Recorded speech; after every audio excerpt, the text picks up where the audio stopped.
Of this time right now, because for 162 games, we dissected every at-bat, we critiqued every inning pitched, we bitched about every single topper decision, but at the same time, we could step back for a game, a night, a series, a weekend, just disconnect a little bit. But now, it becomes every single day. It's going to be a roller coaster when this thing gets started on Saturday. We ride the emotional roller coaster, hopefully all the way to a World Series appearance and a parade down Broad Street. But right now, at this very moment, we just get to dream. We get to think about what that celebration is going to be like. We get to think about the times we've done this before and how they were some of the best days, some of the best memories of our lives. And I cannot wait to get Red October started. I'm excited for where this could go. There are endless possibilities on how the Phillies could get to and win the World Series. And in a couple of days, we get to see how it's going to go.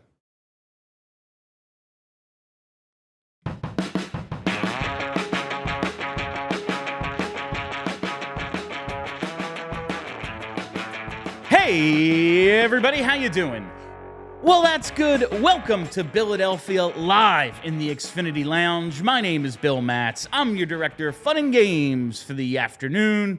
My producer today is the one and only Tyler Zulli, and we're going to have a lot of fun talking some baseball today. We're going to have some obligatory Eagles, of course, maybe even a People Are Strange segment. Roger's going to help me out with that. But first, we got to hit the headlines.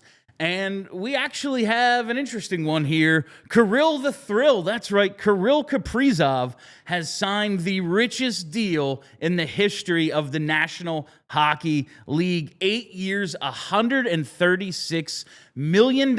He is getting $17 million against the cap each year for the next 8 seasons.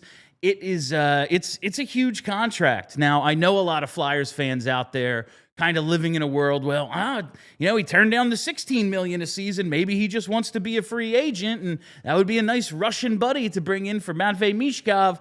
But, dear God, $17 million per season, $3 million more a year than Leon Draisaitl has, which is the biggest contract until now, currently in the NHL. And I got to tell you, man, Kaprizov is awesome, and when you have a superstar player, you have to pay him.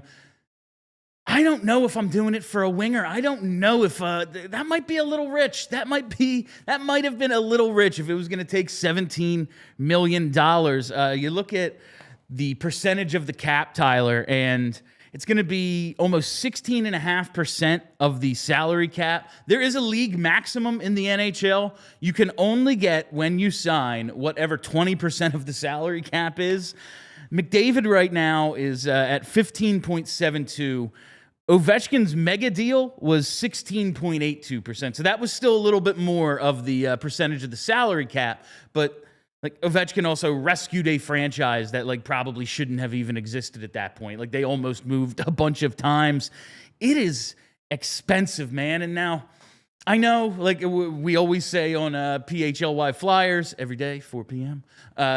This is a pro-labor podcast, and we want the players to get as much as possible. But in a hard cap league, that is a ton of money. And honestly, if the Flyers are going to pay someone that amount of money, I would like for it to be a center, a number one defenseman, not just another flashy winger. Again, Kaprizov, a superstar in this league, seems a tad high to me, but good for him. He talked Billy Guerin into getting it. Well, it sure seems like there is a price to live and play in Minnesota, because that really what it felt like was Yeah, I don't want to be here. That's what it felt like when he turned down the first contract. I don't want to be here. Apparently, there is enough money when you sign on the dotted line to say, yeah, -4 degrees is cool with me. I'm in. And I mean, this is an exceptional amount of money. You saw on that graphic, he's the 8th player ever to get $100+ million. It is, 3 of those guys now, including him, are active. It's McKinnon, it's Draisaitl, and it's him. And I just think you brought up Connor McDavid. I think about what is he going to get? Because you said, Kaprizov's a really good player. Connor McDavid is the best player. Yeah. What is the best player in the league going to get if this is a kind of a tone setter? And I know that there's a cap percentage, but this is a lot of money. It is a bleep ton of money, especially by NHL standards, blowing away by $3 million a year the Leon Draisaitl's contract. It's gigantic, and I'm looking forward to seeing what McDavid gets. Now that's a guy, if he wants 20%, Flyers can go right ahead and give that to him. I wonder if he's like going to try to get $1 higher than Kaprizov or something. Like, I need to be the highest paid player, or if he's just like, listen, man, I'm rich enough, 17, 15, what's the difference? I want a Stanley Cup. We'll see how that goes. Another headline today, the Flyers have won a preseason game. They won up in Boston last night. And okay, that's 2 hockey headlines now. None of my hockey people can get mad at me.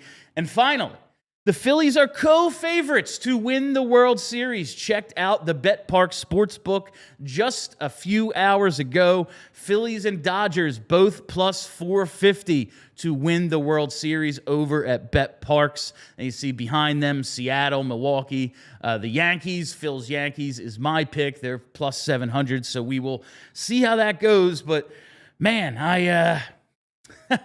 I'm excited. As I said at the show, it's top of the show. This is the time where you get to dream on it. Now, it's a little nerve-wracking when, all right, they're the co-favorites. Let's see how this goes. And the other co-favorite still has to beat the Reds just to go to the NLDS.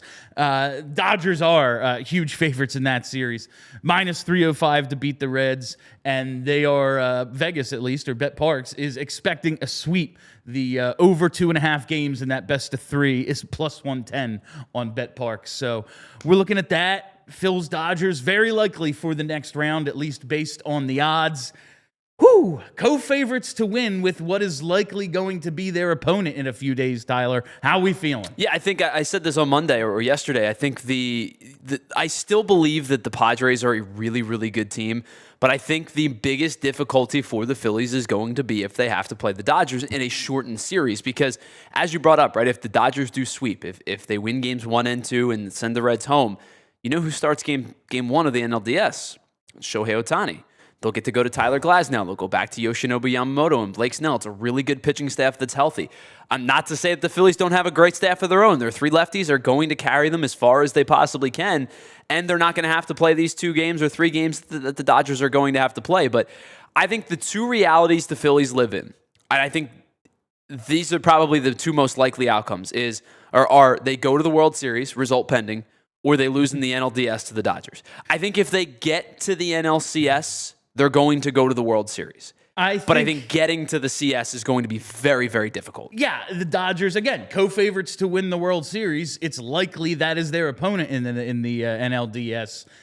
It's going to be a tough road, but I am just feeling really good about this team. I feel last year the vibes were putrid. They were out of gas. It just felt going in.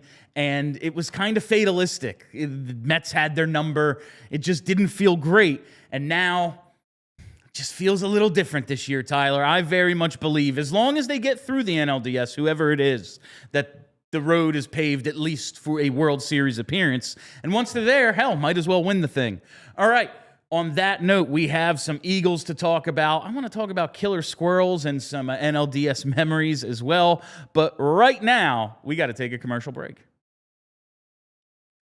Listen, we've all been there. We're trying to power through our weekend plans with a nagging injury or stubborn pain. But when the rest maybe just isn't cutting it, it's time to call the experts. That's why we trust Rothman Orthopedics. Whether you're running in the park, playing a pickup game, or simply just lifting the kids in and out of the car, Rothman specialists are here to treat what's holding you back. Their top-tier care will have you moving and enjoying every minute of your fun time. Because if pain is slowing you down this season, that is the worst thing. You just feel bad every day. You got to take the first step. You got to head to rothmanortho.com/PHLY and schedule your appointment today. Rothman Orthopedics, your mobility, their mission.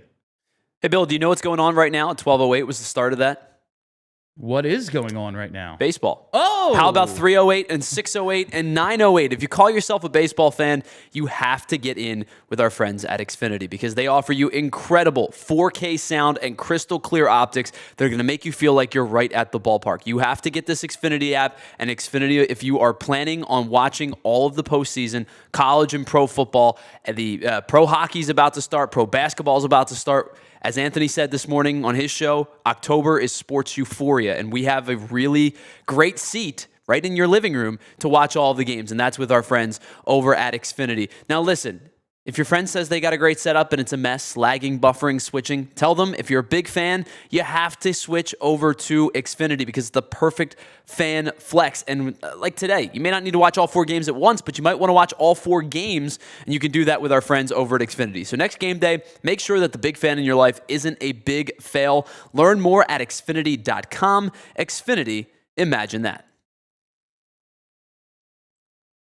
All right, and we're back, and I just want to acknowledge a couple of the comments here. First one from Bethy Smalls. Yeah, I am much more comfortable at the desk. I hate those chairs that we have in this room, and it was decided Bill needs to sit straight up rather than looking like a Ziploc bag full of mushroom soup in one of those chairs. And I think it was Jesse, a couple comments up, about paying Matvei Mishkov one day. Absolutely, it's going to be freaking expensive. Yeah, we have our own Russian winger to sign.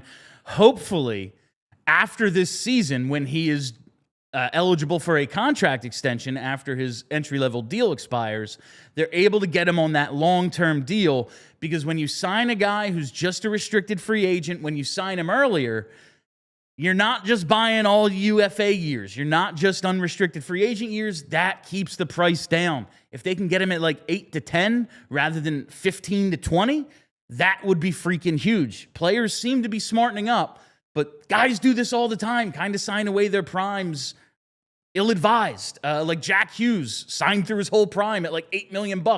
His younger brothers are going to make considerably more than him. Like, it's just, hopefully Danny Briere is able to pull that off with Mishkov so that they have more of that cap space to spend on other really good players to put with them. All right, it's time for some obligatory birds.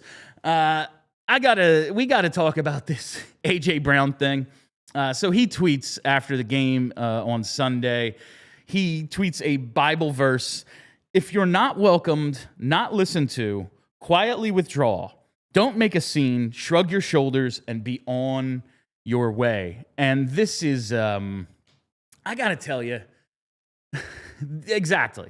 This is exactly what I read when every time I see an A.J. Brown comment, an A.J. Brown tweet. People get up in arms. Like, this is this classic football tweet stuff. Like, you know, and that's very much kind of the Eagles dynamic, I would say. Like, yeah, this is just the world of having a stud receiver, Tyler, I think. Like, these are just the things we have to deal with. And I'm going to be honest with you. I just find A.J. Brown entertaining. Maybe there is some sort of issue, but honestly, I just think stud wide receivers are lunatics, and when the game isn't all about them, they have to make something all about them, and this is AJ Brown. This is every time, man. After they win the Super Bowl and he didn't have a huge game, he's talking, this didn't really do it for me. It's all about competing and getting out there and beating the guy in front of me. Like, this is just what you have to deal with, I guess. It's frustrating, but at the same time, listen, he's not T.O. He's not going to tear the team apart. He's going to be here. There's no better situation in the league for him. They never lose. They never lose when he's in the lineup, especially if him and Jalen are out there, this team wins the game almost at 100% clip. Like, it's kind of difficult to get too up in arms about this because we know it's going to get smoothed over. We know he's going to have a breakout game soon. He's going to break 1,000 yards. He might even have a bunch of breakout games and get close to 1,500 yards like he did a couple seasons ago. Do you think this is something we should actually worry about, Tyler? Because me right now, I'm like, we got to complain about something, and he's giving us the fuel. You know, we're sports talk hosts. The team's undefeated. They never lose. You can take the guy out of radio, can't take the radio out of the guy type of scenario. Listen, man, the team never freaking loses. There's only so much we can complain about. Quarterback, wide receiver controversy. Here we go. Like, honestly, thanks, AJ. I get to talk some Eagles today. Yeah, I got to be honest with you. The first thing, when you brought that tweet up, my favorite part about that tweet is the tight end just says derp. Yeah. Like they're sitting there eating chalk or something. I am a huge, my jersey all through 2017 in the playoffs. My good luck jersey is a Kelly Green from 2010, Brent Selleck. Okay.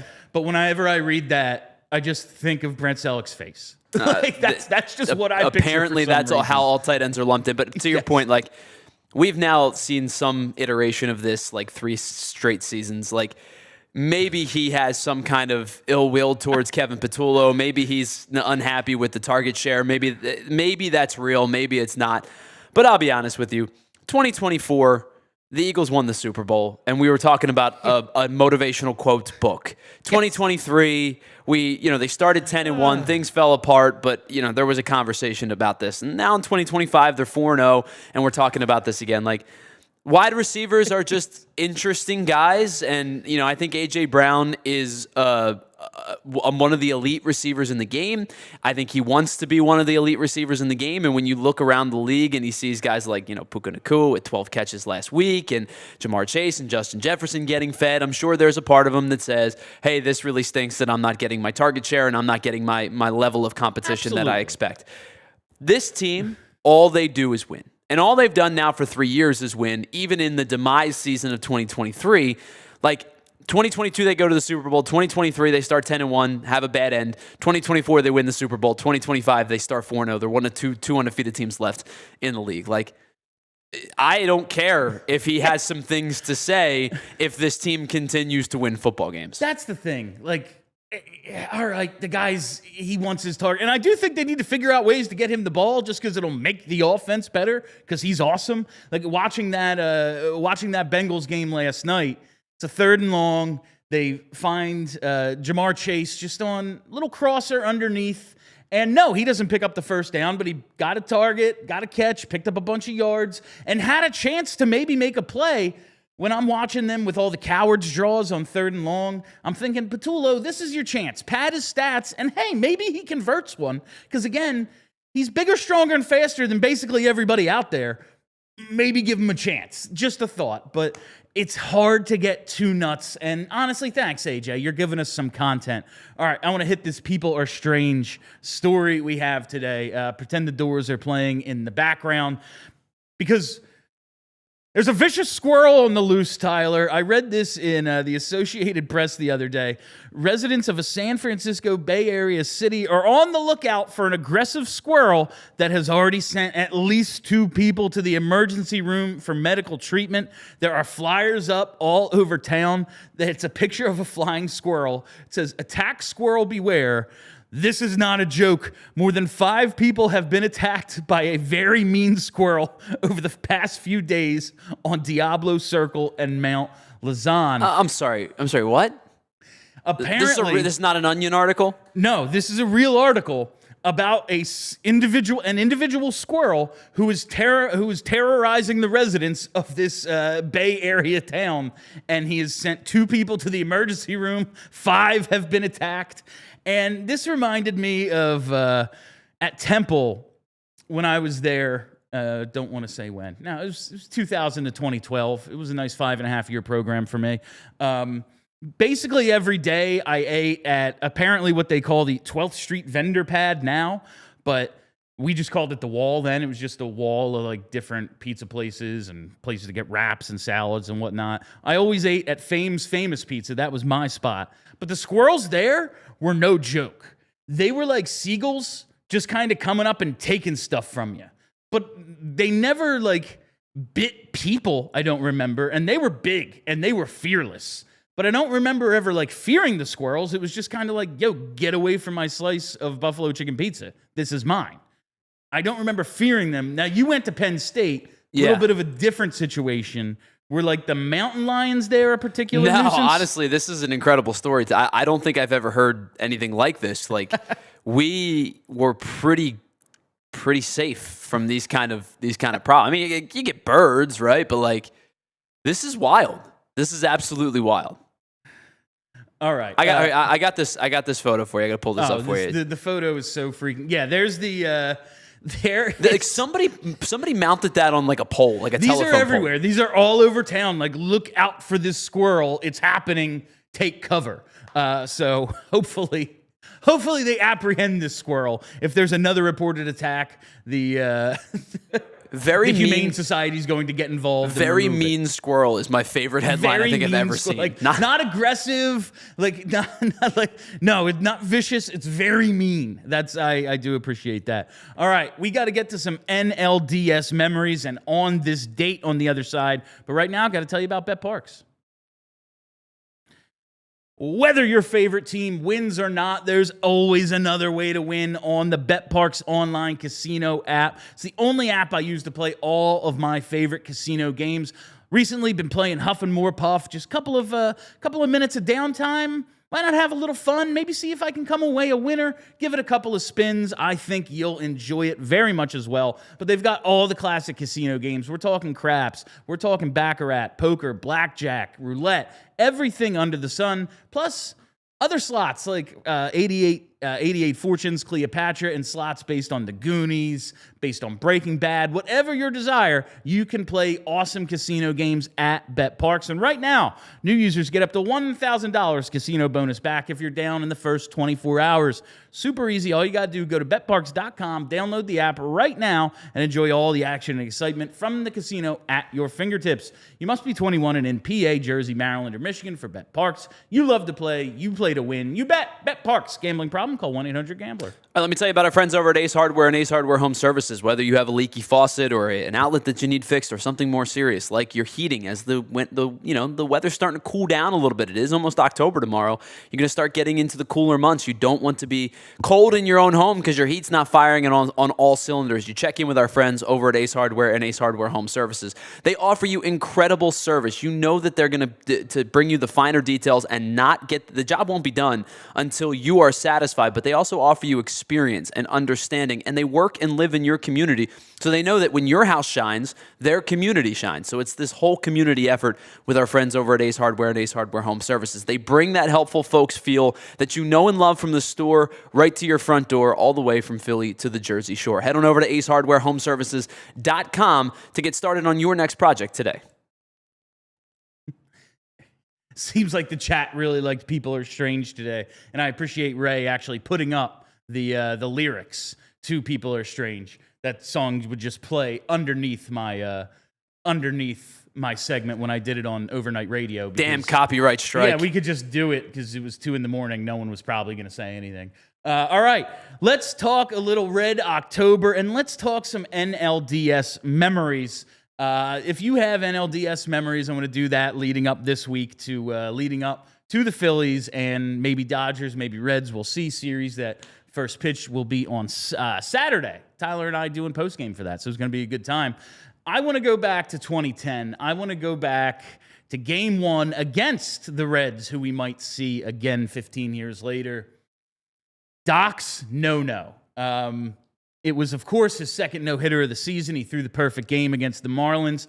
This one was always more impressive to me. Marlins were, it's a perfect game and everything. But one, I didn't see it because I was, working at Pizza Hut at the time and watching the Flyers game. I was the manager and just told everyone, don't bother me. I'm going to be over there watching the game. But also, the Marlins, I think, had like a league average offense that year. They were right around league average in runs scored. Cincinnati had the most runs scored in the National League. They were 4th in baseball, and Doc was like, nope, not getting a hit tonight, just one walk. It was awesome, but it reminds me of where I was at the time, because that summer I left Pizza Hut and then went over to work in Bomb Bomb Sandwich Factory in Glassboro.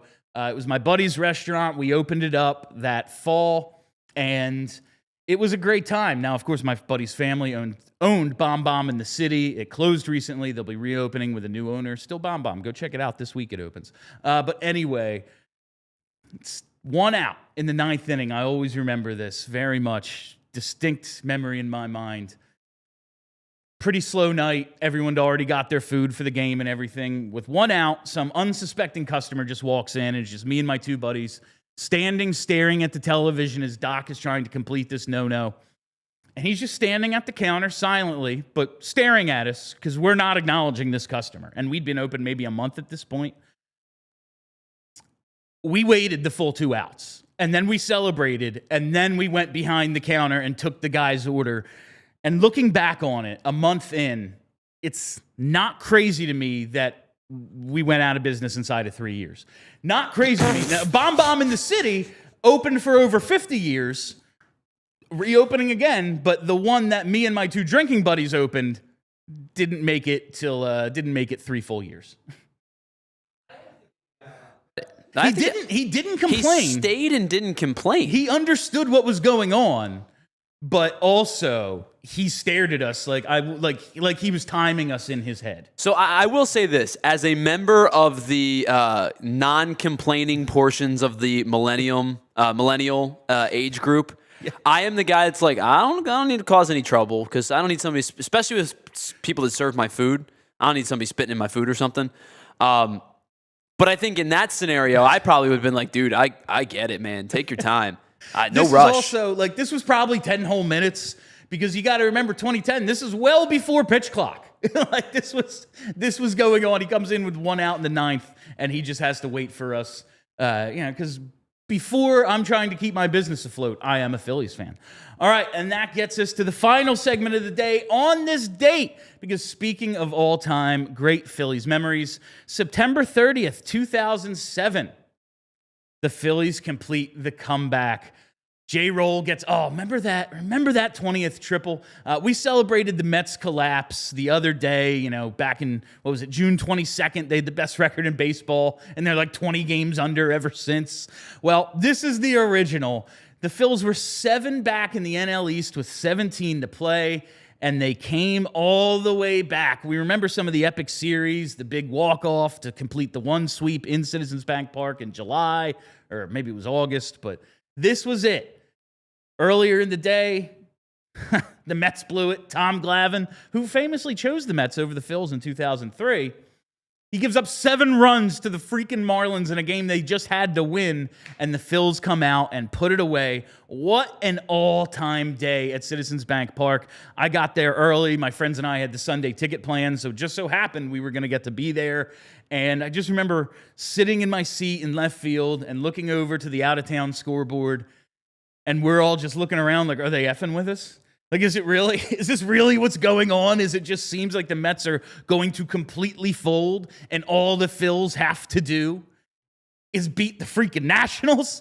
It was just an all-time collapse, an all-time comeback, and the J-Roll 20th triple, that, and of course the Brett Myers strikeout, probably the ultimate highlights from that day.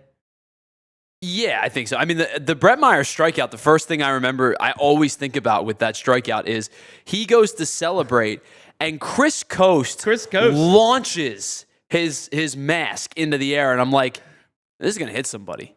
I'm surprised it didn't hit anybody when they all, congregated near the mound. But yeah, that strike 3, I think it was it Willie Mo Pena was the final out of the game? Sounds right. I think it might have been Willie Mo Pena. Man, those Nationals teams were bad. Awful. So bad. Now, for me, this is, to that point, the greatest moment of my Phillies fandom. I think it has to be. In 93, I had just turned 5. I know about clinching know about, Mitch Williams, the jump in the air to clinch the pennant, the huge Schilling game where he threw 190 pitches or whatever the hell it was.